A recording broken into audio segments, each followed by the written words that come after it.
It was midnight on November 14th, 1995. A bus had just departed from the old Summer Palace terminal in Beijing and was heading to Xiangshan. Aboard were just two people, a man at the wheel and a woman as his co-driver.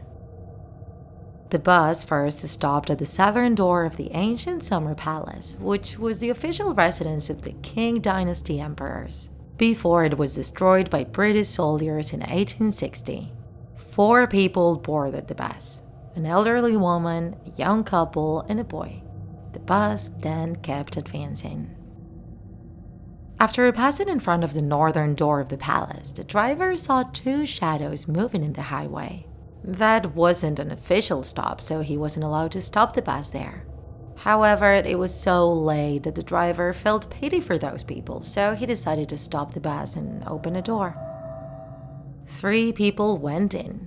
They were 3 men, although one of them seemed to be very drunk and was being held by the other 2. Nobody could see his face because his head was bent forward all the way, not to mention he also looked dirty and unkempt. For some reason, the 3 men were wearing traditional tunics from the Qing Dynasty era. And they also seemed to be wearing some sort of makeup since their skin was looking extremely pale. They sat in the back of the bus and remained completely silent. The other passengers looked at each other with worried expressions, thinking about how strange those men looked. However, the co-driver reassured the passengers by telling them that those men were probably actors who just came out of shooting a film.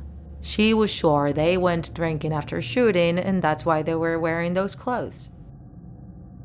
That explanation calmed everyone down, except the elderly woman, who couldn't avoid looking at them every now and then. 4 stops later, the young couple got off the bus. Now there were only the drivers, the old woman, and the boy. And in that very moment, the old woman started to scream, saying that the boy just stole money from her. The boy, who didn't understand what was happening, tried to reason with her, but couldn't calm her down. She then asked the driver to stop the bus at the next stop to take the boy to the police. And the boy, who didn't actually take any money from the old woman, accepted to go with her out of politeness. The driver did as he was told, and both the old woman and the boy got off the bus. And as soon as they did, and saw the bus drive away, the elderly woman turned towards the boy and told him, "I just saved your life." He still didn't understand anything and thought that woman was completely crazy. But she wasn't so. She explained to him that those 3 men with tunics were actually ghosts. Observing them, she realized that under those tunics they actually had no legs. The boy didn't know if he should believe those words or not, but the next day he learned the truth. The bus number 375 didn't go back to base that night, and the next morning, all the news outlets opened talking about the disappearance of both drivers in the vehicle. When they saw the news, the boy and the old woman informed the authorities about what happened. But the police didn't believe them and sent them home. However, the next day, the bus was found sunk in a reservoir located 100 kilometers away from the original route. And inside, they discovered 3 bodies in an advanced state of decomposition: the driver, the co-driver, and a 3rd unidentified person. How was it possible for their bodies to decompose so fast in just a single day? And why did the bus end up so far from its original route? Hey there, TikTakers!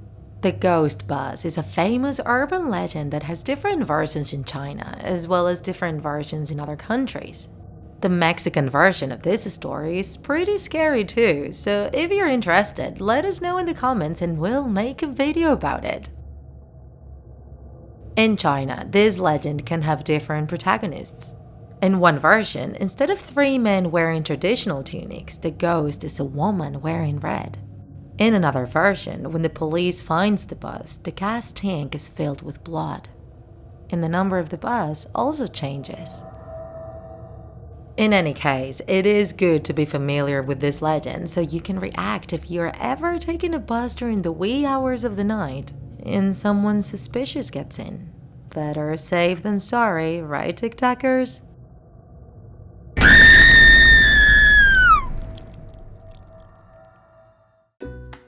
If you enjoyed this video, don't forget to like it. And if you want to see more Draw My Life videos, subscribe to our channel. See you in the next episode!